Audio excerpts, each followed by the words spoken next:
Students, জ্ঞানজ্যোতি coaching সেন্টারের পক্ষ থেকে তোমাদের আরেকবার স্বাগত জানাই।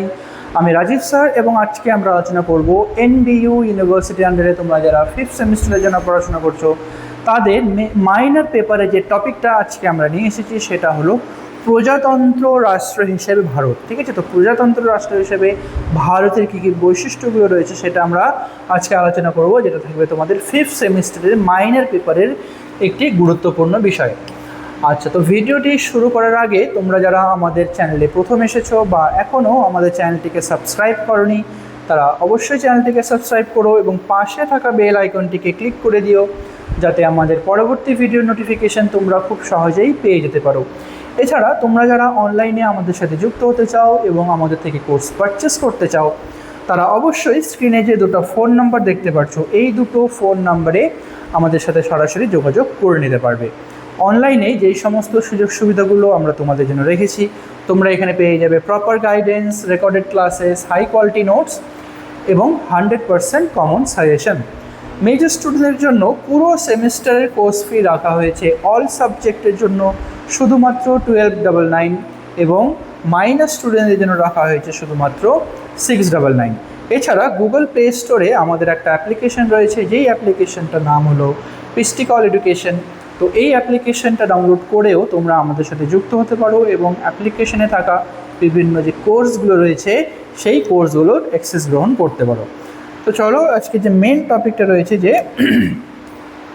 প্রজাতন্ত্র হিসেবে ভারত, তো সেটা শুরু করা যাক। তো প্রজাতন্ত্রের সংজ্ঞা বা সূচনা কী রয়েছে আমরা সেটা প্রথমে দেখে নেব। তো সংবিধানের প্রস্তাবনা হিসেবে ভারতের সংবিধানের প্রস্তাবনায় ভারতকে একটি সাধারণতন্ত্র বা প্রজাতন্ত্র হিসেবে ঘোষণা করা হয়েছে। তো ভারতীয় সংবিধানের প্রস্তাবনা এই বিষয়ে আমার অনেকগুলো ভিডিও রয়েছে, সেখানে দেখে নিও। তো এই সংবিধানের প্রস্তাবনায় ভারতকে সবার আগেই বলা হয়েছে যে একটি সাধারণতন্ত্র বা প্রজাতন্ত্র দেশ, ঠিক আছে, হিসেবে ঘোষণা করা হয়েছে। নেক্সট হলো রাজতন্ত্রের বিপরীত, যেখানে রাষ্ট্রবিজ্ঞানের পরিভাষায় প্রজাতন্ত্র এমন একটি শাসন ব্যবস্থা যেখানে প্রধান কোনো বংশানুক্রমিক রাজা বা রানী হয় না। ঠিক আছে, তো এখানে প্রজাতন্ত্র হিসেবে এখানে বলা হয়েছে যে ভারতে এমন একটি পরিভাষা তৈরি হয়েছে রাষ্ট্রবিজ্ঞানের পরিভাষায় প্রজাতন্ত্র, যে ভারতের ক্ষেত্রে কি হয়, এখানে যে রাজা বা যে প্রধান রয়েছে রাষ্ট্রপ্রধান, পরবর্তীকালের যে রাষ্ট্রপ্রধান হবে সেটা কিন্তু কোনো বংশানুক্রমিকভাবে হবে না। ঠিক আছে, বংশানুক্রমিক রাজা বা রানী এখানে হয় না। নেক্সট হলো জনগণের দ্বারা নির্বাচিত। তো রাষ্ট্রের প্রধান যে থাকবে সেটা হচ্ছে জনগণের দ্বারা তাকে নির্বাচিত করা হয়। ঠিক আছে, তো জনগণের দ্বারা প্রত্যক্ষভাবে বা পরোক্ষভাবে নির্দিষ্ট মেয়াদের জন্য নির্বাচিত করা হয়। তো নির্দিষ্ট মেয়াদের জন্য যেখানে এখানে 5 বছরের জন্য প্রধানমন্ত্রীকে নির্বাচিত করা হয়, তো সেখানে কি হয়, ভারতের জনগণের দ্বারা প্রত্যক্ষভাবে বা পরোক্ষভাবে কিন্তু নির্বাচিত করা হয়ে থাকে। ঠিক আছে,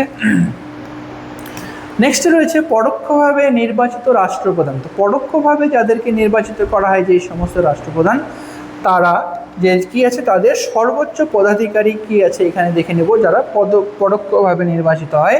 তো ভারতের শাসন ব্যবস্থার শীর্ষে রয়েছে হচ্ছে মাননীয় রাষ্ট্রপতি। ঠিক আছে, তো ভারতের যে শাসন ব্যবস্থা রয়েছে এই শাসন ব্যবস্থার সবথেকে উপরে যিনি থাকেন তিনি হলেন রাষ্ট্রপতি।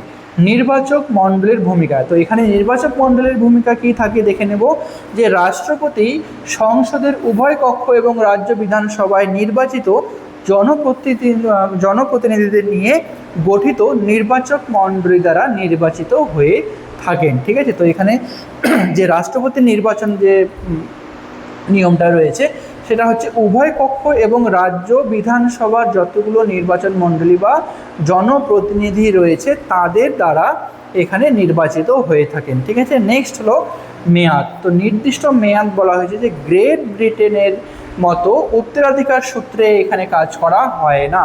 তো গ্রেট ব্রিটেনের মতো উত্তরাধিকার সূত্রে নয়, বরং তিনি 5 বছরের জন্য নির্দিষ্ট মেয়াদের জন্য কিন্তু নির্বাচিত হয়ে থাকেন। ঠিক আছে, তো রাষ্ট্রপতির যে মেয়াদ রয়েছে সেটা শুধুমাত্র 5 বছরের জন্যই রয়েছে। ঠিক আছে, 5 বছরের পরে নতুন করে এখানে নির্বাচন করে নতুন রাষ্ট্রপতি নিযুক্ত করা হয়। তারপরে হলো প্রজাতান্ত্রিক ভারতের মূল তাৎপর্য কী রয়েছে।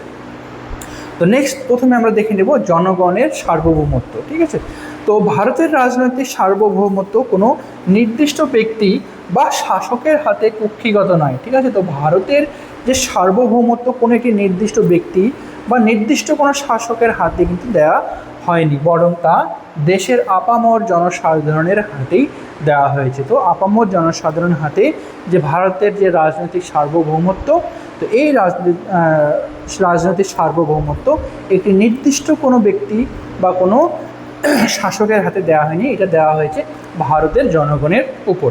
নেক্সট হলো বিশেষ সুবিধাহীনতা। ভারতের রাজনৈতিক এবং শাসন ব্যবস্থায় কোনো বিশেষ সুবিধাপ্রাপ্ত শ্রেণী বা পদ নেই, ঠিক আছে। নির্দিষ্ট কোনো বিশেষ সুবিধা পাওয়ার মতো এখানে কিন্তু পদ কিছুই নেই, সবার জন্য সমান সুযোগ এখানে সুনিশ্চিত করা হয়েছে, ঠিক আছে। সবার জন্য এখানে সমান সুযোগ করা হয়েছে এবং এখানে নির্দিষ্ট কোনো বিশেষ সুযোগ সুবিধা পাওয়ার সেরকম কোনো কিন্তু পদ নেই। নেক্সট হলো সমান অধিকার। জাতি, ধর্ম, বর্ণ, সম্পদ বা লিঙ্গ নির্বিশেষে দেশের যে কোনো পদ সকল সাধারণ নাগরিকের যোগ্যতার ভিত্তিতে উন্মুক্ত, ঠিক আছে। তো দেশের যে কোনো যে পদগুলো রয়েছে তো সকল মানুষের জন্য এখানে উন্মুক্ত করা হয়েছে।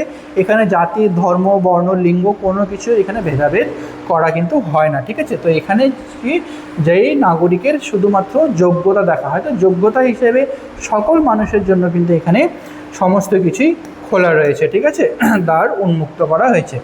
তো পরিশেষে আমরা বলতে পারবো যে পরোক্ষভাবে নির্বাচিত রাষ্ট্রপ্রধান এবং সর্বসাধারণের অংশগ্রহণমূলক শাসন ব্যবস্থায় ভারতকে একটি প্রকৃত এবং সার্থক প্রজাতান্ত্রিক রাষ্ট্র হিসেবে গড়ে তুলেছে।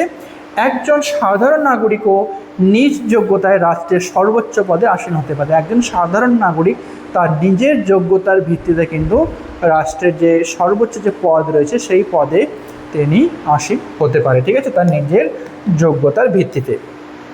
তো এটাই ছিল আজকে তোমাদের আলোচনার বিষয়। ভিডিওটি যদি তোমাদের ভালো লেগে থাকে তাহলে অবশ্যই লাইক আর কমেন্ট করো। দেখা হবে পরবর্তী ভিডিওতে নতুন কোনো টপিক নিয়ে। ততক্ষণ পর্যন্ত ভালো থেকো, সুস্থ থেকো।